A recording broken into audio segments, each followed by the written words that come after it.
Hello my YouTube family. हर हर महादेव। हमारे चैनल एसपी भक्ति रस में आपका स्वागत है। आज हम आपके लिए लेके आए हैं कृष्ण जी के परम भक्त नरसी की पौराणिक कथा। कैसे कृष्ण भगवान अपने भक्त पर दया बरसाते हैं और नरसी के घर कृष्ण भगवान बार बार आते थे। आइए सुनते हैं मनमोहक कथा। तो नरसी जयंती की आप सभी को ढेर सारी शुभकामनाएं। कथा पूरा जरूर सुनिएगा। इस कथा को श्रवण करने से हमारे कृष्ण भगवान और राधा जी अति प्रसन्न होती हैं और जो भी जिसके मन में मनोकामनाएं होती हैं वह पूर्ण करते हैं। तो राधे राधे, कृष्णा कृष्णा, हरे हरे। महान कृष्ण भक्त नरसी का जन्म गुजरात प्रांत के जूनागढ़ शहर में ब्राह्मण कुल में हुआ था। बचपन में ही इन्हें साधुओं की संगत मिली थी, जिसके प्रभाव से इनमें भगवान श्री कृष्ण की भक्ति का उदय हुआ। धीरे धीरे भगवान श्री कृष्ण की भक्ति और भजन कीर्तन में ही इनका अधिकांश समय व्यतीत होने लगा।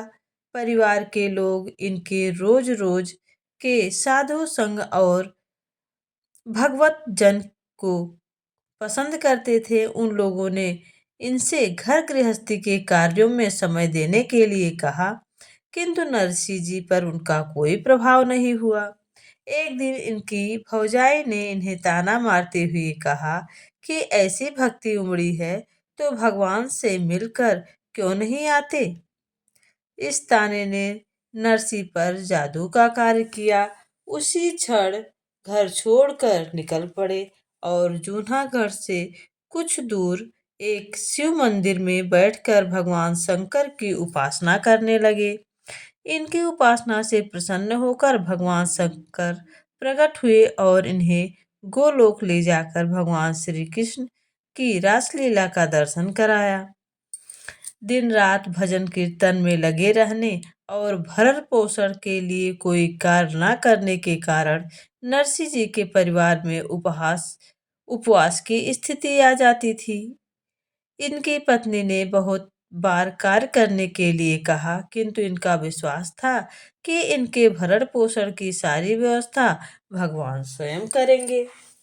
कहते हैं कि इनकी पुत्री के विवाह की संपूर्ण व्यवस्था भगवान श्री कृष्ण ने स्वयं की थी। इसी प्रकार इनके पुत्र का विवाह भी भगवत कृपा से ही संपन्न हुआ था।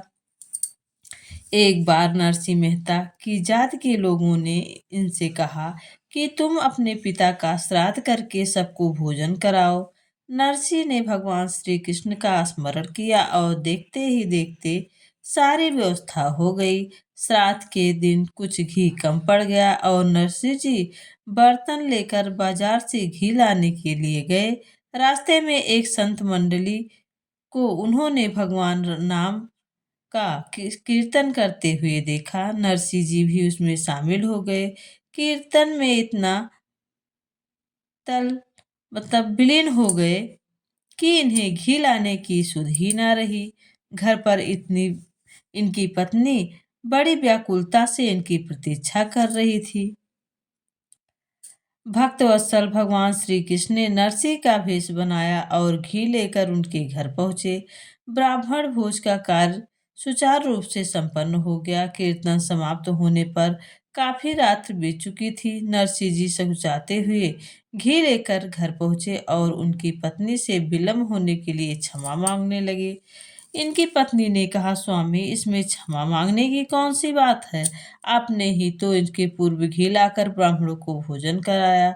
नरसिंह जी ने कहा, भाग्यवान तुम धन्य हो, वह मैं नहीं था, भगवान श्री कृष्ण थे। तुमने प्रभु का साक्षात दर्शन किया है। मैं तो साधु मंडली में कीर्तन कर रहा था। कीर्तन बंद हो जाने पर घी लाने की याद आई तो मैं इसे लेकर आया हूँ। यह सुनकर नरसिंह की पत्नी आश्चर्य सागर में डूब गई। इस प्रकार भगवान की कृपा की अनेक घटनाएं नरसिंह जी के जीवन काल में हुई। कुछ वर्ष बाद पत्नी और पुत्र का देहांत हो गया और ये अपना संपूर्ण भगवत भजन में बिताने लगे। समय परम भक्त नरसिंह मेहता संसार के असंख्य प्राणियों में भगवत कृपा और भगवत भक्ति का कल्याण में पथ देखकर दिखाकर अंत में ये गोलोकवासी हुए थे। ये भी कहा जाता है कि नरसिंह मेहता भगवान कृष्ण के भक्त तो थे ही और ये बड़े दानी भी थे। श्री कृष्ण के नाम पर इन्होंने अपना सर्वस्व दान भी कर दिया था। उनकी भक्ति के प्रताप से नानी बाई का मायरा भरने स्वयं श्री कृष्ण को आना पड़ा। नरसिंह जी के जीवन में एक आधारित कथा भी है जो बताती है कि वे कितने बड़े दानवीर और सत्य के प्रति उनकी कैसी निष्ठा थी। एक बार नरसिंह जी साधु संतों के साथ तीर्थ स्थल पर मंदिरों का दर्शन कर रहे थे।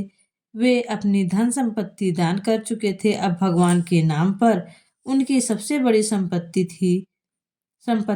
था। मंदिर के बाहर आते ही उन्हें याचकों ने घेर लिया और धन भोजन आदि मांगने लगे। पास के में एक पैसा नहीं था और याचकों की भीड़ लगी थी। किसे क्या दूं? नरसिंह जी चिंतित हो गए। तभी उन्हें एक उपाय सूझा। धन नहीं है तो क्या हुआ? अब भी उनके पास गिरवी रखने योग्य एक वस्तु थी। उनका मानना था कि पुरुष की मूछ और उनकी प्रतिष्ठा और आत्मसम्मान का प्रतीक होती है। इसलिए वे एक साहूकार के पास गए और अपनी मूछ का एक बाल गिरवी रखाए।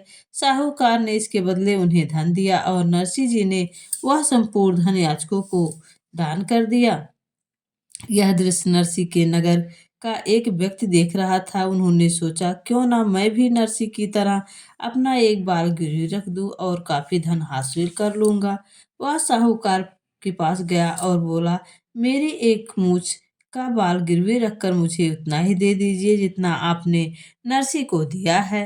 साहूकार ने, ठीक है, आप मूछ का बाल दीजिए, अभी आपको धन दे दूंगा। उस व्यक्ति ने मूछ का बाल दिया, लेकिन साहूकार बोला, यह तो सीधा नहीं है, कोई और बाल दीजिए।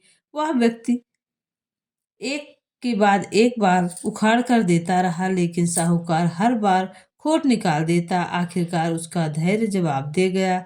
वह बोला, आपको मेरी उस पीड़ा की परवाह नहीं जो मूछ का बाल उखाड़ने से मुझे हो रही है। हर बाल नया बाल उखाड़ने में मेरी आंखों से आंसू का आ गए, लेकिन आप मेरा कष्ट नहीं समझे। साहूकार बोला, भाई, तुम्हारी मूछ का बाल इस योग्य नहीं कि उसे गिरवे रखकर एक कौड़ी भी दी जाए। मैंने नरसिंह को भी इसी तरह परखा था। हर बाल में कोई न कमी निकाल देता, लेकिन ना जाने वह किस मिट्टी का बना मानव था। उसकी आंखों में आंसू आ गए, परंतु उसने संकल्प से नहीं डिगा। उसने लिए दीन दुखियों के आंसू ज्यादा मूल्यवान थे, इसलिए मैंने उसकी मूछ के सिर्फ एक बाल के लिए काफी धन दे दिया और वह उसने मेरी आंखों के सामने दान दिया। ऐसे भक्तों को साहूकार तो क्या, भगवान भी कभी नहीं मना कर सकता। भक्त नरसिंह की ऐसी दानशीलता के बारे में जानकर उस भक्त की आंखें खुल गई। वह नरसिंह जी की महानता और साहूकार की सूझबूझ को प्रणाम करके चला गया।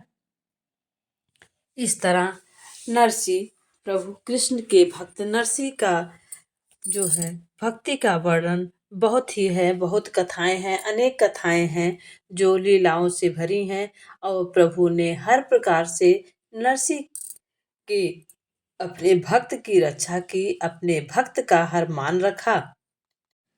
भगवान का नाम होश खोकर सुंदरता से अलापना ही उनकी चाह बहा महा ब्रह्मानंद था।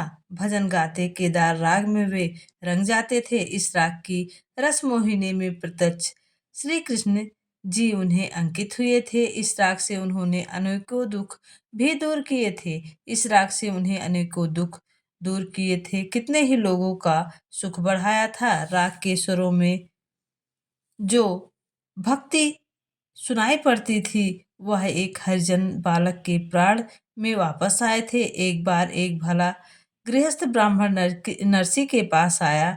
बेटी की शादी हेतु धन कहाँ से लाए जाए, यह चिंता उसे सता रही थी। नरसिंह की महती उनसे सुनी थी। वह इस भक्त श्रेष्ठ की शरण में आया। नरसिंह ने पूछा, कितना धन चाहिए? ब्राह्मण ने डरते डरते उत्तर दिया, 400 रुपए। वे साहूकार के घर गए। लोभी तथा चांडास साहूकार को नरसिंह की भक्ति वैभव उसे मालूम था। उसने केदार राग की कीर्ति उसे सुनी। उसने कहा, पैसे देता हूँ, किंतु धरोहर क्या रखोगे? साहूकार ने एक मार्ग सुझाया। तुम्हारा केदार राख धरोहर रखो, पैसा देता हूँ। संत नरसिंह मेहता के पास वह एक ही मूल्यवान चीज थी, फिर भी अब कृष्ण के प्रत्यक्ष दर्शन से वंचित रहूंगा, जीवन का सर्वश्रेष्ठ आनंद खो बैठूंगा। यह विचार उनके मन में नहीं था। उन्होंने कहा, केदार राग धरोहर के रूप में रखो, किंतु ब्राह्मण को धन दे दो। ब्याज समेत पैसा वापस होने तक नरसिंह केदार राग भूले से भी गाएगा नहीं। यह प्रमुख शर्त थी। मंगल कार्य संपन्न हुआ। उस आनंद के सामने अपने नुकसान की संत नरसिंह को ख- कोई परवाह नहीं थी। केदार राग के बिना भजन कीर्तन शुरू था, किंतु मजा नहीं था, मन नहीं लग रहा था। भगवान के प्रत्यक्ष दर्शन बिना हृदय की प्यास बुझ ही नहीं रही थी। दिन पर दिन निकल गए, किंतु धन नहीं मिल रहा था। साहूकार का कर्जा नहीं उतर रहा था तथा केदार राग बंधन मुक्त हुए बिना नरसिंह को शांति नहीं मिल रही थी। उसी समय निंदकों ने भी उनकी भक्ति झूठी होने का आरोप आरोप लगाया। राजा द्वारा नरसिंह को बुलाया गया, उनकी भक्ति की परीक्षा लेने का निर्णय लिया गया। राजमहल में एक कक्ष में श्री कृष्ण की मूर्ति रखी गई। मूर्ति के हाथ में एक पुष्पहार दिया गया। उस मूर्ति के आगे नरसिंह अपना भजन कीर्तन करें। श्री कृष्ण सजीव होकर नरसिंह के गले में पुष्पहार पहनाए। यदि यह बात विशिष्ट घटित हुई तो नरसिंह के ऊपर लगाए गए आरोप सही मानकर शासन किया जाएगा। यह राजा ज्ञान नरसिंह जो है अपने ही धुन में खोए हुए थे और चिंतित भी थे। उन्होंने कहा, प्रभु की जैसी इच्छा होगी वैसा ही होगा।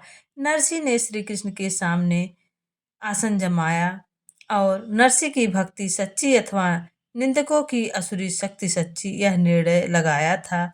नटनागर को भक्तों की परीक्षा लेने का शौक है। नरसिंह हेतु प्रकट होना श्री कृष्ण के लिए असंभव थोड़े ही था। केदार राग अलापे बिना श्री हरि अपनी जग हंसे ना हिले। क्या संत नरसिंह मेहता की साधना भक्ति इतनी लूली लंगड़ी दुबली थी। समय आगे आगे जा रहा था। बीच रात की समय आया। नरसिंह की कसौटी का क्षण दूर नहीं था। विरोधकों की आशंकाएं जागृत हुई। उसी समय नगरी में चमत्कार हुआ। साहूकार के दरवाजे पर हल्की सी थपकी हुई। नरसिंह मेहता की आवाज उसे सुनाई दी, कृपा कर दरवाजा खोलिए। साहूकार ने स्वागत किया। नरसिंह ने ब्याज एवं मूल रखा तथा पैसा कहाँ, पैसे वापस करने में देर हुई, क्षमा करना। केदार राग मुक्त हुआ, ऐसी रसीद दो। साहूकार ने पैसे लिए तथा करार पत्र निकाला। पैसा पहुंचाने के हस्ताक्षर कर कागज संत नरसिंह मेहता को दे दिया। इधर भजन करते संत नरसिंह मेहता ने ऐसे ही आँख खोलकर कृष्ण मूर्ति की तरफ देखा। उतने में एक कागज हल्के से उनके सामने आया। ब्याज मूल पहुंचने का साहूकार का हस्ताक्षर किया करार पत्र देखकर नरसिंह अचंभित हुए।